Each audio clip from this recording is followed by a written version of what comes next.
Trump confirms after D.C., Chicago is up next. Let's check it out.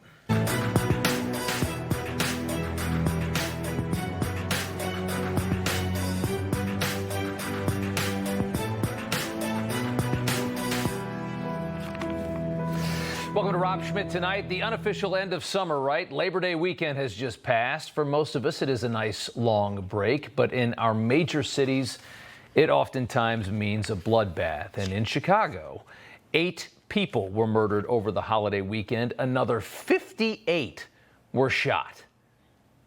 American black neighborhoods have been disastrous and dangerous for so many decades that this kind of activity doesn't even get a lot of news coverage anymore. It gets local. Only on weekends like this does it really flare up and you see it in national coverage. We've been conditioned here in America to just accept a lot of dead black kids every weekend in multiple American cities, and then a lot more when the weather gets warm, and then a lot more on a holiday weekend like Labor Day. How sad is that, by the way, that we just expect to live like this? You don't have to. As we know by now, the Trump White House doesn't accept bizarre societal norms like this. They change them all the time. 58 shot and 8 killed was enough to push Trump over the edge, it appears, confirming this afternoon that the National Guard will be going into Chicago. We're going in. I didn't say when. We're going in. If the governor of Illinois would call me up, I would love to do it. Now, we're going to do it anyway. We have the right to do it, because I have an obligation to protect this country. They all have an obligation to protect the country, just some haven't done it in a very long time and have figured out some kind of political apparatus to stay in power despite even doing that. Again, Chicago went from Lightfoot to this new guy, Brandon Johnson.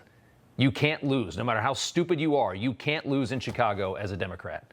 So the dumbest guy wins. The president then slamming blue state leaders who have vilified his and the White House's efforts to combat all of this crime. Take a listen.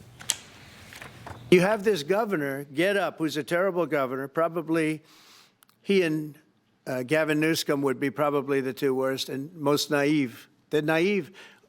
Either they're naive or they're very untruthful. And he'll say, we don't want any protection. We don't need. So in the last 3 weeks, he's lost almost 20 people killed. Yeah, and they don't care is the craziest part. Take a quick look at Washington right now. In just the 22 days, 3 weeks since Washington, D.C. was federalized, the murder rate has plummeted.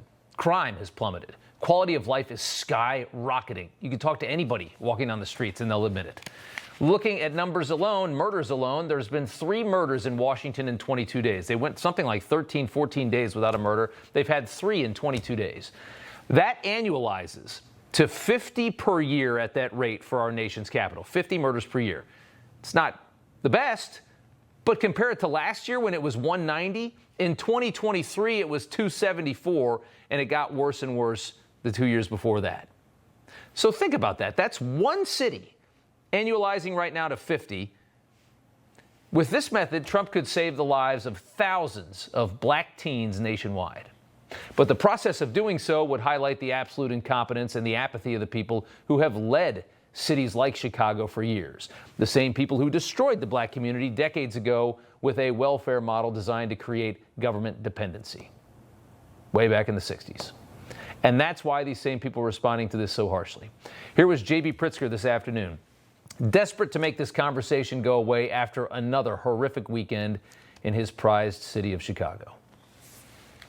I want to address the president's unhinged remarks a few minutes ago, begging me to call him. No, I will not call the president, asking him to send troops to Chicago. When did we become a country where it's okay for the U.S. president to insist on national television that a state should call him to beg for anything, especially something we don't want? Have we truly lost all sense of sanity in this nation? You are likely to see videos of them hauling away mothers and fathers, traveling to work or picking up their kids from school. Let's be clear, the terror and cruelty is the point. Hauling away mothers and fathers, just taking their kids to school. He's just making nonsense up. Flanked by 2 bozos behind him that make this even worse. Unhinged, sanity lost, terror and cruelty are the words. What Trump is offering has terrified these people because of the political implications. This is the stupidest they have ever looked right now. It's brilliant politics from the White House, forcing Democrats every day to get on TV and loudly scream in defiance of ending crime and misery. It's brilliant. Even the host of the Democrats' favorite morning show said today that Governor Pritzker should just call Trump and join forces. I actually think that J.B. Pritzker should do something radical. I think he should pick up the phone, call the president, let's partner up. These are the most dangerous parts of my state. We would love to figure out how to have a partnership that's constitutional. Let's work together to save lives. That would be the smart thing to do. If Democrats wanted to appear moderate, if they wanted to get back all the people that left them in the last election, that knew that they had gone insane, that's what Pritzker would be doing. But Pritzker's not smart enough to do that. As Trump said, he was kicked out of the family business for a reason. So this is what they're going to do. He called it. Trump called it. Smart politics. There's nothing radical about working with the federal government to make your city safer when you got dead black kids all over the streets. Nothing radical at all. And in their desperation to find something to complain about in all this, the one big talking point sent to Democrats and the media has been to focus on the fact that Trump hasn't sent the National Guard into any dangerous cities that happen to be inside red states. There are a lot of cities in red states where the president is not suggesting sending the National Guard. A list of the most violent U.S. cities, and a number of them are in red states. We're not seeing Donald Trump use the military or threaten the military in any one of these places. The U.S. city with the highest homicide rate is St. Louis, in a state with a Republican governor. We believe that they will pick up all of those resources and send them to the next city in a blue state, ignoring cities in red states with higher violent crime rates than we have. Newsom does this all the time, too. They love to insinuate that somehow conservative policies lead to more dangerous situations and communities than Democrat policies. It is the most ridiculous thing that they say. They love that talking point. You notice they never highlight that all of the cities that they're speaking of are radically blue cities that happen to be inside of red states. They are all run by Democrats. They are all of the same political mentality. They have to conceal that for greater effect, right? Because otherwise it doesn't work. This morning, back to Joe Scarborough for a second, ruined the tease coming out of the first block of the show right before the commercial break. Watch the reaction from his wife when he jumps on the tease after she speaks. This is pretty funny. Plus, we'll look at the rising crime rates in Republican-led states amid the federal takeover of Washington, D.C.'s police department. And we'll also take a look at what happened in Chicago over the weekend. Over 50 people shot, 7 killed. No, that wasn't in the prompter. And Joe's doing the dishes tonight. Chicago is the worst of the worst. Of course, it would make sense that this would be the place that Trump starts after he federalizes the capital and the city that he has to live in. Of course, you're going to go to Chicago first. That's where the most people are with the high crime rate. Now, are there cities that have a higher rate than Chicago? Yes, but they're far smaller. So you have a lot less dead black kids. And isn't that the point, to stop death? Isn't that the point of everything he's trying to do? Same thing with Ukraine. He wants to stop death. Memphis, Houston, wherever else likely come next. I don't think he cares that much about going into a red state because it's a blue city. If it's politics, but it's a blue city run by an idiot Democrat mayor, and there's crime and grime, and the police department's messed up and has no support. It's the way it is. It's not at the governor's level, it's at the city level. But the cries that this is political, even if it is, look terrible. Complaining about this, even if you're saying it's political, still looks terrible. And that's part of the brilliance of the way this is being done. Just listen to an actual Chicago resident that actually has to live in a dangerous part of that city. I got kids, and I want to see the community better. I run every day out here. I exercise out here. So for the street to be safer, I think it's really good. There you go. Imagine what that guy thinks when he sees Pritzker on TV every day with his mayor, his boneheaded mayor, screaming at Trump for trying to make his neighborhood safer so his kids don't get shot when they turn 15 years old. Fearing his humiliation is coming next. Here's Democrat Golden Boy Governor Wes Moore of Maryland, who apparently just got back from Clooney's house in Italy, while his city is a disaster, Baltimore, sweating the National Guard in the disaster known as Baltimore, and that it might derail his presidential ambitions. Take a listen to this. The National Guard is completely performative because the National Guard is not even trained for it. As the commander-in-chief of the Maryland National Guard, I am not just deeply respectful, but very cognizant of the skill sets that our National Guards bring. And the National Guard is not trained for municipal policing. I want to be president, and I don't want to have to do anything to earn it. Stop messing with us, is what he's really saying. If that's true, if the National Guard doesn't know anything about policing and can't make anything safer, why is it working? Why is everyone in Washington, D.C. reporting on the immediate improvement in quality of life? What happened to the crime? Wes Moore, if it doesn't work, D.C. borders your state. Where was the reporter asking any of this, by the way, too? ABC.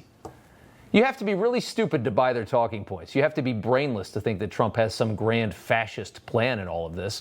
At worst, the president knows that saving a lot of black lives and cleaning up blue cities will benefit him greatly in the midterms. That is as devious as this could possibly be. That is it. It's just smart. Let's help people that have been voting for Democrats for 50 years realize that they've been throwing away their vote for 50 years. Trump's been talking about this for 9 years. A very small minority of people out there believe the Democrat talking points on this issue, and we actually found a video of them from over the weekend. Get back our humanity. And now we're out in the streets. Out in the streets. Out in the streets. Yeah, out in the streets. They're gonna let no fascists take our democracy. What else is there to say? All right, Jeanine Pirro is the U.S. Attorney for the District of Columbia, joining us now from the White House. Good to see you. I want to start with the president announcing that D.C. is effectively a crime-free zone.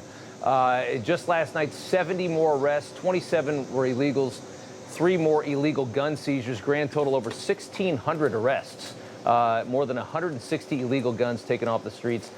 The crime rate has plummeted, the murder rate has plummeted, and somehow you're getting a lot of fury from the other side on this. It doesn't make sense, does it? No. 1,669 arrests since the surge started, since President Trump made the decision to make D.C. safe and beautiful, along with 168 guns that have been removed from the street. And that means that those guns can no longer be used to shoot, maim, or murder other individuals. Look, we know then that Washington, D.C. is one of the most violent cities in America.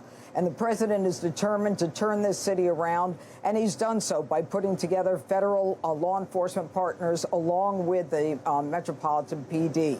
And every day we are seeing the results of that. And what's really amazing is that last night my staff told me that it was the first night they didn't have a felon in possession.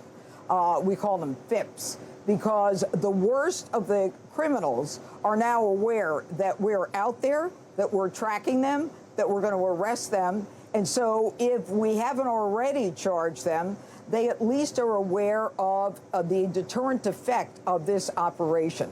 And it is a successful operation, given the fact that crime has gone down. Even the Mayor Bowser said violent crime has gone down 50%. What you need is to remind some of these people, whether they're young punks on the street, 14, 15, 16 years old, that I can't possibly prosecute, even if they shoot someone with an illegal gun, that justice is coming. And we're going to make sure that D.C. is a safe area, that the people who live, work, and visit here can feel comfortable being here. It's such a simple thing, and it's the frustration that the other side continues to push back on. It's just logic. I mean, you cannot have a society where the bad people think that they have carte blanche to do whatever they want. You just can't have that. And the fact that this idea keeps, they've been trying this in big cities for 40 or 50 years. Let's just go easy on everybody, and at some point we're going to reach utopia. We've never gotten there yet, and white liberals are the ones that go the craziest over this. We see the protests every time. It's the people that don't live in Southeast D.C., and then you have the black residents that have to shoot their way out of the grocery store that are the ones that have to live in the environment that's created by these fools. Yeah. Well, I mean, certainly you hit the nail on the head when you talk about the fact that the people most affected by crime are the people who actually want the president and want law enforcement there to protect their families. And unfortunately, you know, you've got these liberals and these political ideologues who are like, oh, no, we can't have this. Wait, what can't you have? You can't have safety in the city. You can have law enforcement bringing law and order to a city where in the last year and 8 months, 45 black teens and some as young as 3 and 5 years old have been shot with guns and killed. And the clearance rate is only 29%, which means 70% of the criminals are out there with their guns continuing to do whatever it is they do. I mean, this is political nonsense. Only President Trump has figured it out. And in the end, he's going to make this a shining city on the hill again. And I mean, the amazing thing is the capacity they have to ignore what is just piles and piles of dead black kids in inner cities. I mean, all of these left-wing ideologues that you talk about, they don't even see those deaths. Those bodies just don't matter at all, and yet those are the people that they pander to the hardest. Those are the ones getting shot every day. They are the ones who are getting shot, and they are the mothers who have lost hope in a system that isn't protecting their families. And that's what we're doing here with this surge in D.C., with all of the federal partners, with a surge of law enforcement. We are trying to make people believe again that they can be safe. And by the way, once we're safe, then business goes up, tourism goes up. I mean, there is a domino effect. It's all positive. You know, you've got people like Pritzker out there saying, oh, you know, we don't want them here. He had 54 people shot and 8 murdered this weekend. He thinks that's good? They don't care. I mean, I don't think so. They don't care. I want to ask you this, though. There was a New York Times op-ed, very desperate to find something negative on this. The claim is that the gun arrests in Washington, D.C. are angering Second Amendment MAGA supporters. You have a response to that?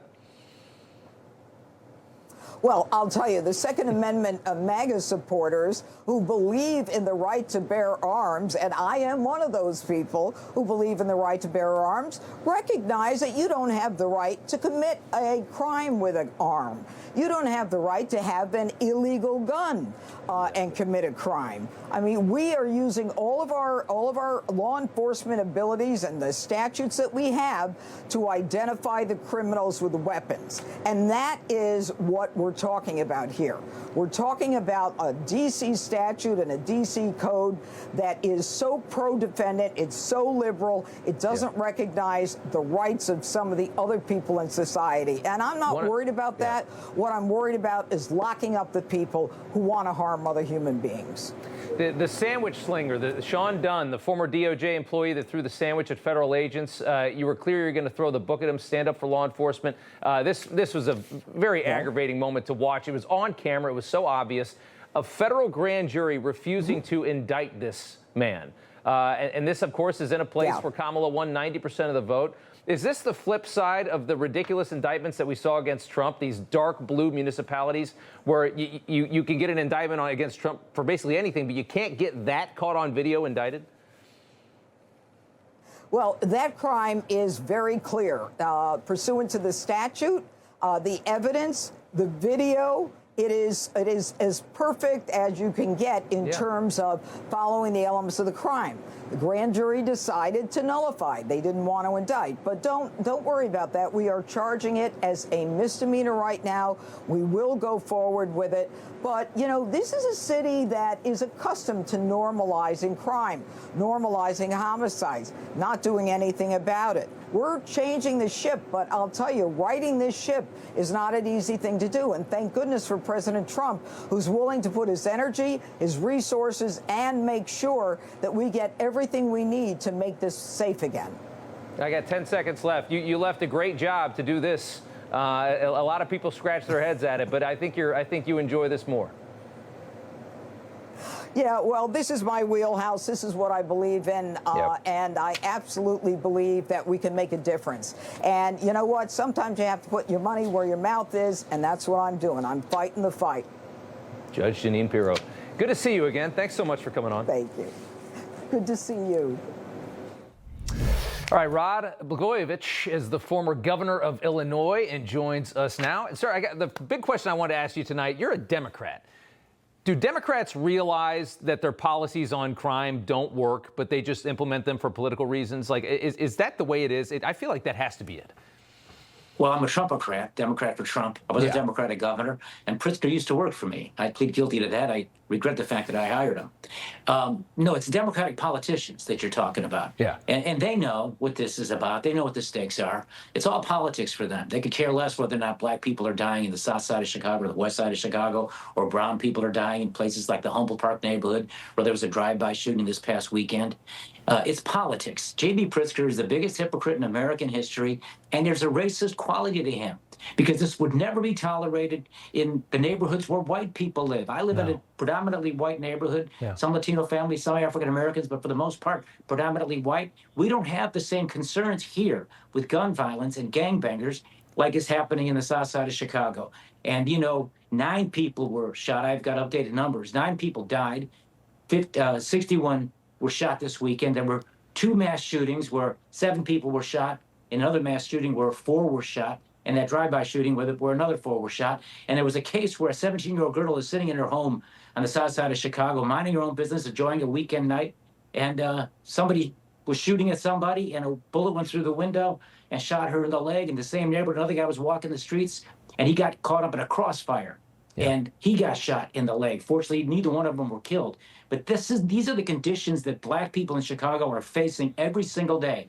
And when J.B. Pritzker can call out the National Guard, like he did last August, a year ago, to protect Democratic donors and Democratic delegates at the Democratic National Convention, he ought to do it to protect black people in Chicago. In 15 seconds, because I'm out of time here, but what is it? Why is it political? Why would letting people die in misery to continue on in these cities be good for them politically? Because they don't want to they don't want Trump in here to expose them for their failure to keep those neighborhoods safe. That's the motivation for not wanting the National Guard. Yeah. Secondly, they're afraid to do the hard things that are necessary, backing the police in rough and tumble neighborhoods for fear that they may have a George Floyd incident on their hands. It's a cynical political calculation, but it's a life and death issue, Rob. There's a moral quality to this, and they could care less about black lives. Black lives matter only to them. Votes. Those Democrats when it comes to votes. Black votes. Former Governor Rod Blagojevich, thank you so much. We appreciate it. Thanks. Thank you. After the 60 Minutes Kamala controversy, CBS News is caught in another major editing scandal. This time it was on Kristi Noem, pushing an agenda again. That's next.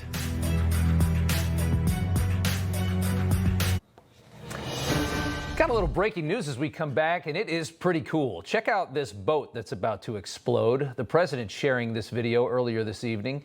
That is a military strike against Tren de Aragua, the Venezuelan cartel that is in international waters, killing 11 of those cartel members on that boat as they attempted to smuggle drugs here into the United States. Trump wrote this message on Truth Social saying, please let this serve as notice to anybody even thinking about bringing drugs into the United States of America. Beware. And as we all know, Tren de Aragua is now a terror organization, which gives him the right to make that move and just blow up a boat filled with drugs and some pretty bad dudes. Pretty cool stuff. And I'll tell you what, you keep up that kind of activity and the drugs will really slow down into the United States, because who the hell is going to want to get on that boat if you know that the military is going to blow you out of the water and they know where everyone is? Think about how long we've just accepted that, just allowed all those drugs to come into this country, because again, like with every story, nobody cared. All right, CBS is at it again, weeks after paying $16 million for that very friendly edit of Kamala's 60 Minutes answer just before the last election. The network pulling the same stunt again, pushing their own agenda by editing Kristi Noem's answer about Kilmar Abrego Garcia, the Maryland father awaiting deportation to Uganda. Here's what Face the Nation aired on Sunday, and after this, we'll play what she said that was cut out. The one thing that we will continue to do is to make sure that he doesn't walk free in the United States of America. But I heard you say that we're going to let the Justice Department do that. Pretty quick, right? 9 seconds. Kristi Noem's team, of course, was recording the interview, which was pre-recorded on their end. We now know exactly what CBS edited out. I can't believe they made this mistake, but here's what they cut. Walk free in the United States of America. This individual was a known human smuggler, a MS-13 gang member, an individual who was a wife beater, and someone who was so perverted that he solicited nude photos from minors. And even his fellow human traffickers told him to knock it off. He was so sick in what he was doing and how he was treating small children. So he needs to never be in the United States of America, and our administration is making sure we're doing all that we can to bring him to justice. Look at what they cut out of it. CBS is about to change. The Ellisons are going to make sure of that. Larry Elder and Katie Zachariah join us now. Isn't that amazing? Larry, we'll start with you. The CBS says they edited it just for time, which is, I mean, tell me another one. When will they ever learn? This is CBS. As you just now pointed out, they got dinged for what they did with the Kamala Harris interview to make her sound more coherent. Yeah. ABC News also got sued successfully because George Stephanopoulos, I call him George Clintonopoulos, referred to Donald Trump as a convicted rapist. The man was never charged with rape, let alone convicted. When will they ever learn? They despise this man. Media Research Center found that ABC, NBC, CBS, 92% of their coverage of Donald Trump has been negative. Can you imagine Donald Trump's approval rating if the media were moderately fair and balanced? One poll had him at 54%. Can you imagine where he would be if he got a decent break from ABC, NBC, CBS, and the other cable channels like CNN and MSNBC? Can you imagine where the man would be? I can't imagine. Katie, go ahead.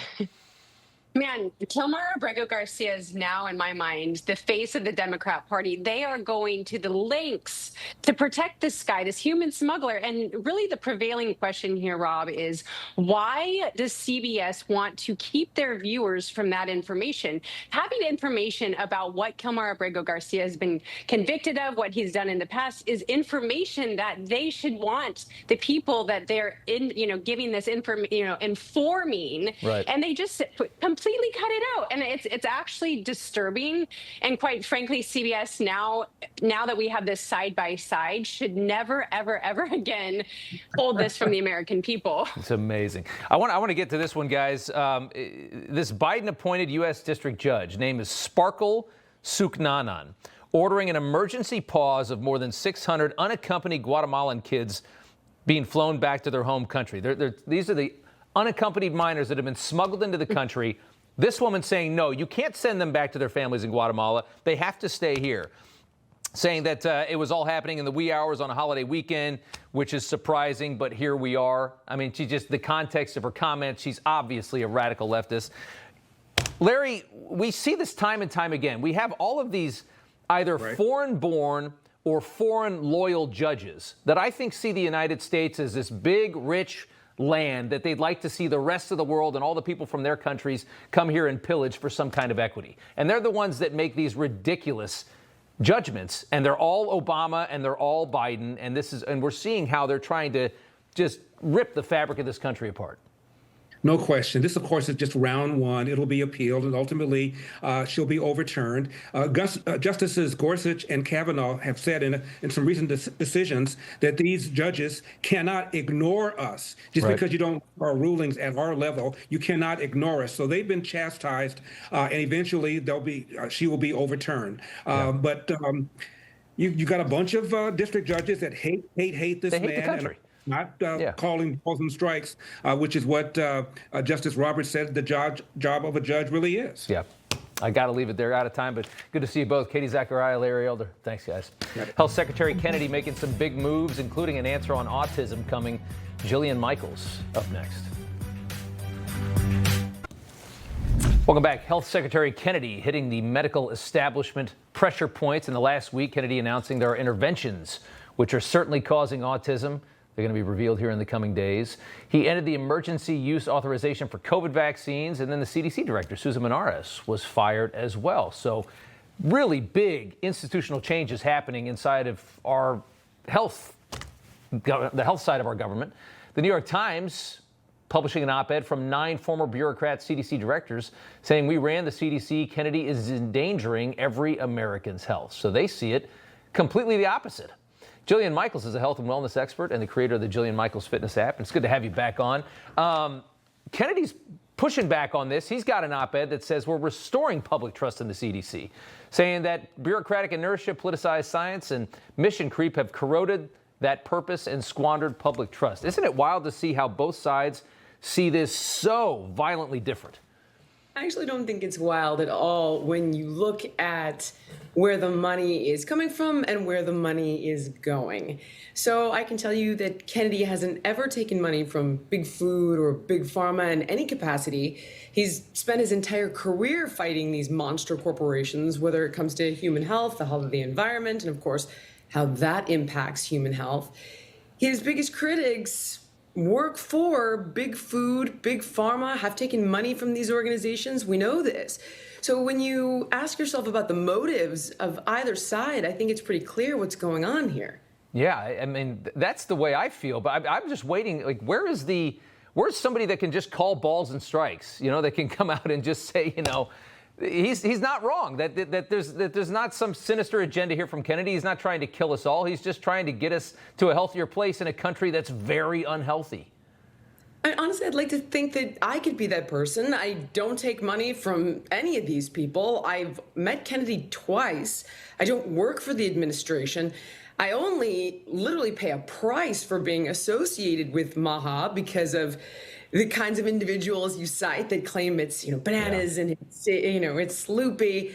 But that said, I think common sense would tell you, look at what he's talking about. Look at the health of the country. Everything up till now has been an abject failure. We are sicker than ever. Obviously, what we were doing was not working.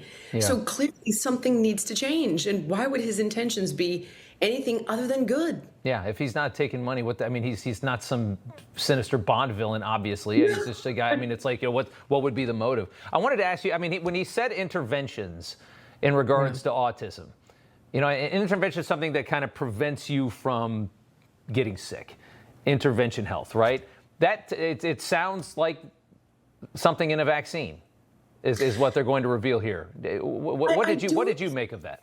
Okay, here's what I make of it, and I've heard him speak a bit more extensively on the subject matter. And what he has said is he definitely thinks there is an environmental component.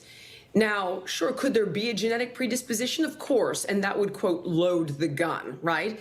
But it would be the environmental components that would pull the trigger, like with any disease or medical condition. So having said that, could it be chemicals in the food, chemicals in the air, chemicals in the water? Could it be all of these vaccines at the same time that a newborn needs to take?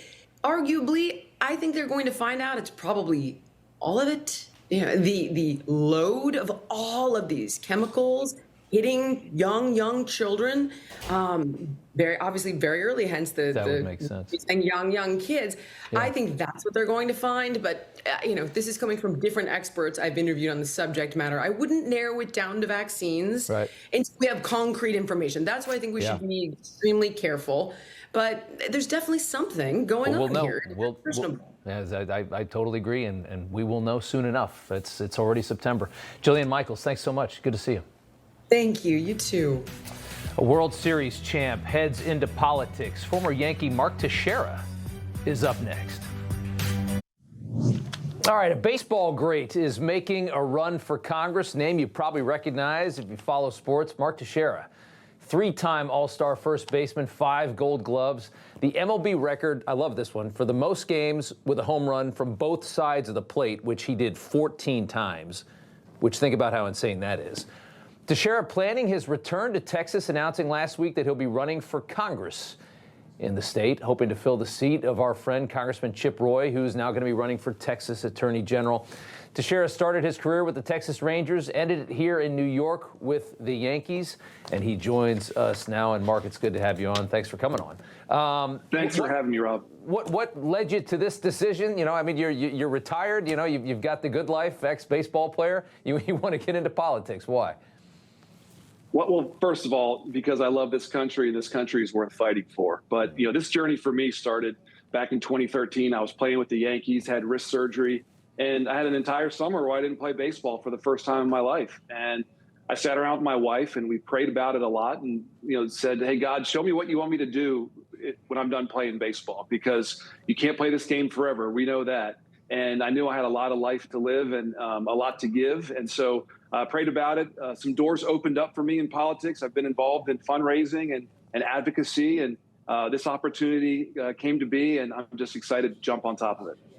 Well, you know, has there been something? I mean, we had a rough 4 years before this last election, and we had a good election, but those were some scary years, I think, for a lot of people in the country. Did those 4 years push you in this direction? Were you worried about the direction we're going in? I mean, I look at Europe right now, and I'm terrified about what's happening to the culture and what they're doing to the people in those countries. Is that what led you down the road? That's exactly it, Rob. You know, the last 4 years, I really started getting serious because we were close to losing our country. You look at open borders, you look at dangerous streets, you look at a Democratic Party that is pushing us towards socialism. And, you know, I, for one, don't want to live in that type of country. And I want my kids and my grandkids to live in that type of country. So it takes American first conservative policies to bring our country back. And that's exactly what President Trump is doing. And I hope I can join his team to get America back to where we belong, which is prosperous and free and safe. Your state, Texas, you know, it was interesting when they redrew the congressional map and you had all these leaders from places like Illinois and New York that have been gerrymandered to hell and back were screaming about what they were doing in Texas. What did you make of all of that controversy? That just shows the Democratic Party and their hypocrisy. Yeah. It shows that they're not serious. It shows they don't have a plan. If you had a real plan, you wouldn't go to a state like Illinois, which is the most gerrymandered in the country. If you had a problem with gerrymandering, you shouldn't have done it. So yeah. I think we're past that. And I think I would ask every single Democrat out there, do you really care about your constituents? Do you really care about America? Do you want to make it strong? Because if you do, we're willing to talk. But if you're going to keep going further and further left, if you're going to keep passing progressive policies that are hurting our cities, and that's what's happening in all these cities with liberal, progressive mayors, then we're going to have to fight back. Yeah. Want to just end it on a funny note here.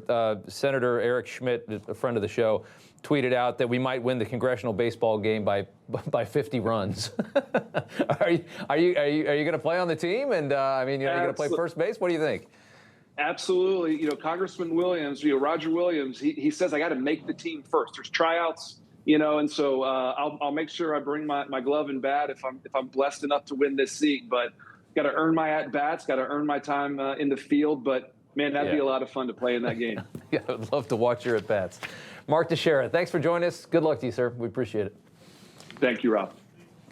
All right, coming up here, a woke New York City college teaching students how to steal. Seriously. That's next in News from the Left. All right, welcome back. Time now for News from the Left. A 4-year private university in New York City costing students about $60,000 a year in tuition is now offering a class on how to steal. The course description at the new school is a sociology class explains it's not a course in petty crime. It's a study in moral ambiguity, radical ethics, and imaginative justice. Okay. The class even includes field trips and places where capital is hoarded and value is contested, like corporate storefronts, grocery chains, museums, libraries, banks, and cultural institutions, all places that I guess this course would say you're allowed to steal from because capital is being hoarded in places like that. Woke stuff never ends. Next up, after getting canned, a bitter Joy Reid behind me slamming MSNBC's new look by comparing it to ours. Take a listen. God bless them. I wish them all the best of luck. It looks like Ms. Now to me. I feel like the logo, the red, white, and blue, is giving a little Newsmax. It's a little America, you know? But I think everyone's going for that red, white, and blue look, right? That's attractive. I feel like they're like, will Trump like this? Or, you know, just people that don't hate this country like Joy Reid does, even though she's made millions of dollars living here. Some people kind of like the colors of the country. Some people do. Joy Reid doesn't. Next up, Chuck Schumer's ridiculous rebrand continues. Schumer's political career is about to end when AOC shreds him in an upcoming primary for senator. He's really trying hard to fight it by acting like a clown on social media and doing a lot of pandering, especially to the black community, which is the thing he does best. Take a listen to this. And in this modest room started a worldwide movement, hip-hop, all from this nice little place in the Bronx. By the way, KRS-One is from Brooklyn. And we remember we made August 11th National Hip Hop Day. That's all 335. That's all 335. He knows everything. This is so sad, so sad to watch. Because if anybody knows hip hop in the Bronx, it's Chuck Schumer, who is just fighting for his life right now. And his tweets are even worse. They're trying to completely rebrand Chuck Schumer. It's sad to watch. Worth noting also that one of the rappers in that video, his name is KRS-One, admitted that he cheered when 9/11 happened. So, as if that video could get even worse, I don't think that's going to be very popular for a New York senator to be hanging out with that guy, I would suspect. Not good politics. All right, finally, far-left squad member Ilhan Omar has reported a net worth of up to $30 million, she and her husband, in her latest disclosure. Omar reported that she and her husband accumulated a net worth at the end of 2024 ranging from at least $6 to almost $30 million, somewhere in that range, kind of ambiguous. Adding her and her husband's net worth skyrocketed by at least 3,500% in just 1 year. And now we all get to speculate on exactly how this Somalian refugee pulled this off after fleeing her own hellhole country to come here and then demand that we all cater to the culture that she fled, which is what she does. And then she gets filthy rich complaining about the country that she fled to. That is the Ilhan Omar experience. It is despicable, and so is she, but that's the way it is. And now she's rich. What a country. Trump reacts to rumors of his own demise. Next. Well, it's fake news. You know, it's so fake. That's why the media has so little credibility. And finally tonight, the internet went wild this weekend, speculating that the president might be either very sick or even dead. Trump wasn't seen publicly for a few days after last Tuesday. Remember, we're going into a holiday weekend as well. And the same people who told you that Biden was the most capable president in history all lost their minds. And today, in very good health, the president reacted to the rumors. I didn't do any for 2 days, and they said there must be something wrong with him. Biden wouldn't do them for months. You wouldn't see him. And nobody ever said there was ever anything wrong with him. Well, it's fake news. You know, it's so fake. That's why the media has so little credibility. Yeah, I mean, who knows? A lot of people, a friend of mine just got back from vacation, got COVID, was sick as a dog for 4 or 5 days. Maybe the president got a cold. Maybe he just didn't feel like doing television for a couple of days, but immediately that's where their minds go. And as you see there, he was sharp as a tack, even correcting reporters this afternoon. Take a listen. Very importantly, what did you not tell me in that question or statement that you made? Pretty much of a statement, I think. Well, I was asking for the response. No, you didn't say what the judge said, though.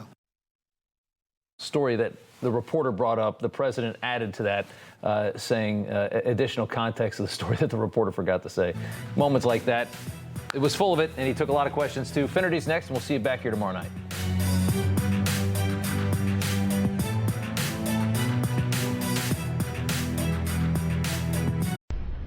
You know, everybody's reporting the same stories, the same spin. You turn the channel, it's always the same.